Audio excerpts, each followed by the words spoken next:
Magandang gabi mga ka-Johnny. Ito ang inyong lingkod, ka-Johnny ng Janitor TV. At ito ang Johnny Depp, usapang utang, usapang ola. So,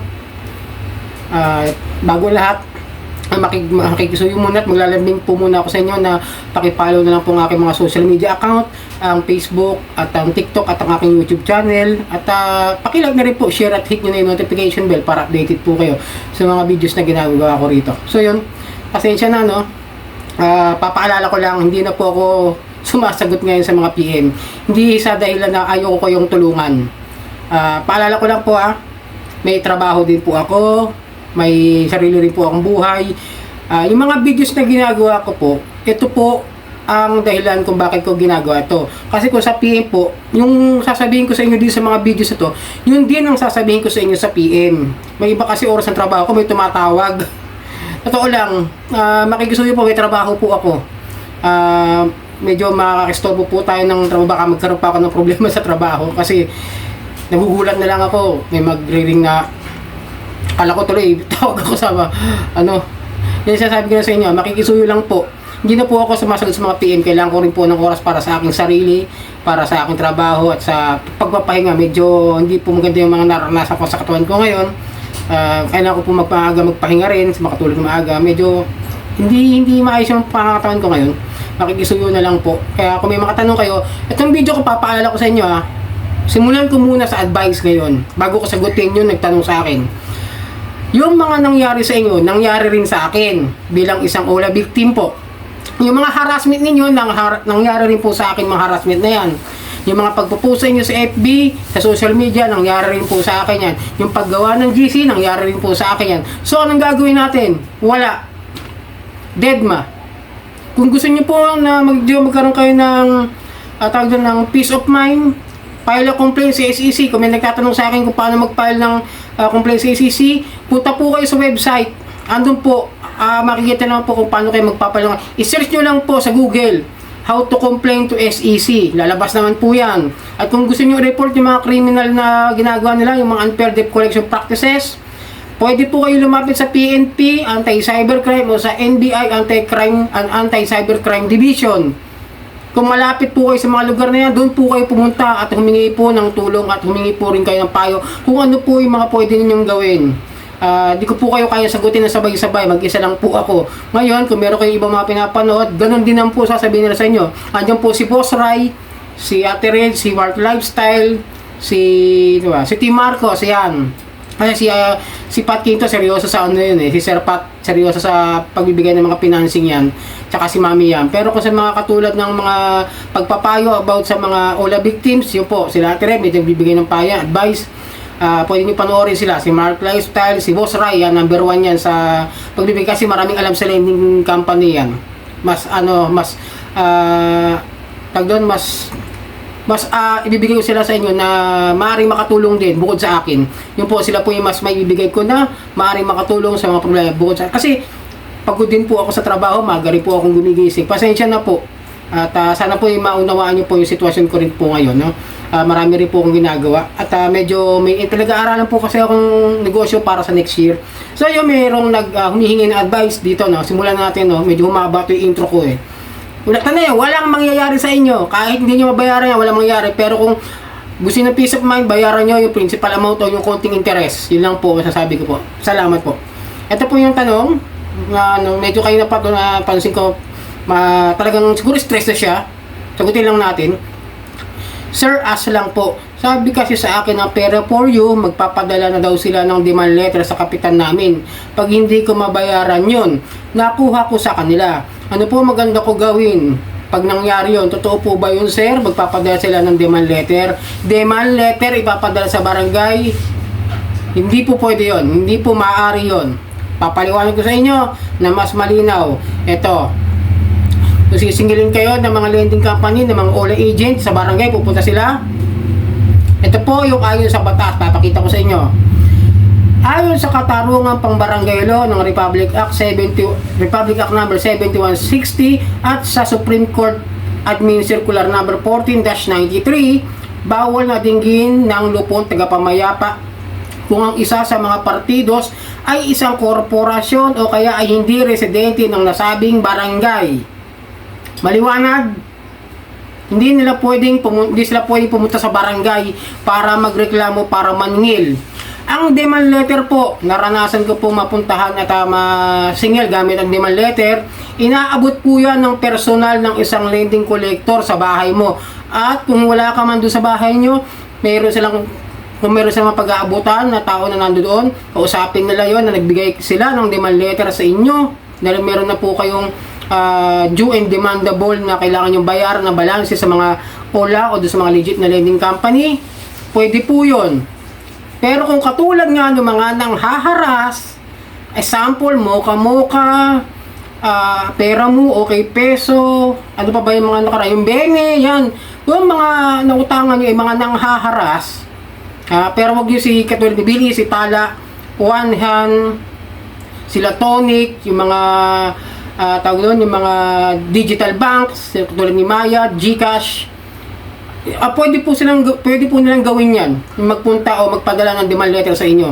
Pero kung yung mga ulan ninyo ay nasa mga linya ng mga nangaharas at marami reklamo, example nyo yun, sinabi ninyo na may mga complaint talaga yan, mga yan sa korte, hindi lang sa korte, pati sa SEC, pati sa PNP, hindi nila pwedeng gawin basta-basta. Ako, di ba sabi sa inyo, naranasan kong puntahan sa bahay. Nandun lang ang kapatid ko at may-ari ng bahay namin sa Caloocan. Pinadala at kung di ako nagkakamali, parang 2 demand letter na bago ko nakuha yung pangalawang demand letter nung napuntahan na ako sa bahay ng collection agency ng iyon. Pero maayos naman doon sila nakipag-usap at gusto lamang nilang malaman kung paano ko isi-settle yung utang ko sa kanila for 2 years na hindi ko nabayaran. Hindi sila nagpunta sa barangay.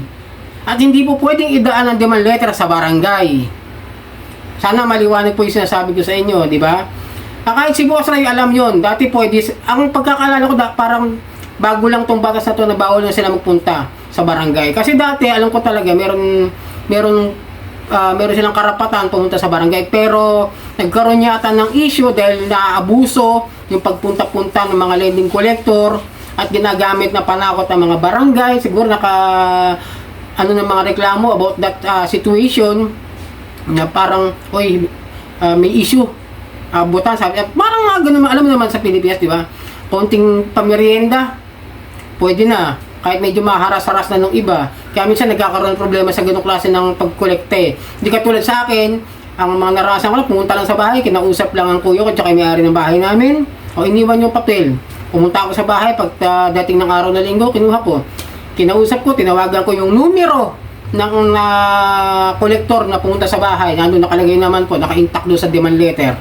So, walang problema ang demand letter. Huwag kayong matakot sa demand letter. Hindi po yan ang ibig sabihin ni pagka-demand letter, demanda kagad. Hindi. Naniningil lang po sila, kumbaga reminder letter lang po yan. Na ito po, kailangan nyo na pong bayaran dahil po sa tagal ng inyong hindi pagkakabayad at hindi pakikipag-ugnayan sa kanilang kumpanya o korporasyon. Yun po ang ibig sabihin nun. Kaya kung medyo natatakot kayo na pupuntahan kayo sa barangay, yung mga OLAL agent na katulad ng mga binabanggit ninyo, mga nabanggit ko, pero kung tandaan nyo, ito lang mga hindi naghaharas. At saka talagang pwedeng pumunta si Bill Is. Sila Tala, hindi naman nagpupunta yan. Pero si Bill Is, alam ko nagpupunta raw. May naririnig na ako. Si Bill Is, sila pa ba nagpupunta? Yan, sila Home Credit, Digido. Yan ang mga nagpupunta talaga madalas ng mga OLA sa bahay. Papadala lang yan sulat. Si OLP, si Peso Ready, third party collection. Ngayon, kung magtatanong ko sa akin kung nagpupunta ba sa probinsya yan, like Visayas or Mindanao, hindi. Kung malayo naman kayo at malit lang naman ang utang nyo, wala nang panahon para pumunta yan sa inyo. Pero wag nyo naman po sanang abusuhin na porket malayo kayo, uutang na lang po kayo ng uutang. Di po ba? Hindi po ba parang mali naman yun na porket alam nyo malayo kayo at hindi naman kayo mapupuntahan eh. May gumagawa kasi nakikita ko na sa sa mga FB page, sa mga farmer eh. Ang titigas ng muka, hindi man lang nahiya sa mga tunay na mga biktima na halos kitlin yung mga buhay nila. Naawa po ako sa mga tunay na biktima. Kaya nga, itong video ito para sa mga OLA victim lamang po, hindi para sa mga OLA farmer. Kaya wag nyo pong gagamitin yung mga words ko na porket malayo kayo, gagamitin nyo ng dahilan para mangutang at hindi magbayad. Kaya mostly naman talaga napupuntahan NCR. Yan po mga pinupuntahan ng mga OLA na Digido. OLP Peso Ready, alam ko madalas siya sa Bulacan. Cashmart, nagpupunta rin din sa NCR. Kasyalo, alam ko rin nagpupunta rin yan. Pero isolated cases. Unlike Digido, talaga nagpupunta. NCR, Rizal, may paminsan-minsan Batangas daw, Southern Luzon, like that. Cavite. At yun lang. Pero kung pupuntahan kayo sa barangay, tatakutin kayo, sasabihin na pupunta sa barangay, papadala ng demand letter, wag na kayo maniwala. Kasi hindi magpapakita yung mga yan. Hindi yan naharap sa inyo. Hindi yan naharap sa barangay. Dahil nauuna pa yung harassment nila bago yung legality ng paniningil. Yun po ang gagawin nila. Uunahin, harasin, bago maningil ng legal. Kaya paano sila maniningil ng tama, di ba? Kasi nangharas na sila, nangharas na sila. Kaya paano kung may issue, di ba? May mga complain. O, di automatic, pagpunta nila sa barangay, pwede nyo sabihin, yan po yung agent ng ganitong OLA na nanghaharas sa akin. Pwedeng damputin ng barangay tanod at ipasa sa presinto at titignan kung ano ba yung mga OLA na may mga kaso, may mga nirereklamo, madalas sa kanila riyan. Dahil sigurado, pag tinignan sa PNP Anti-Cybercrime yan, sa NBI Anti-Cybercrime Division, masisilip yung mga record na mga complaint.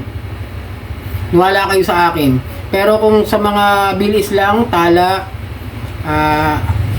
tonic, mga ganyan, wala. Pero yung mga musik talaga, yung mga kilalang mga pangharas lalo ngayon, si Benny, Muka-Muka yan, mga maraming complaint talaga yan, yan.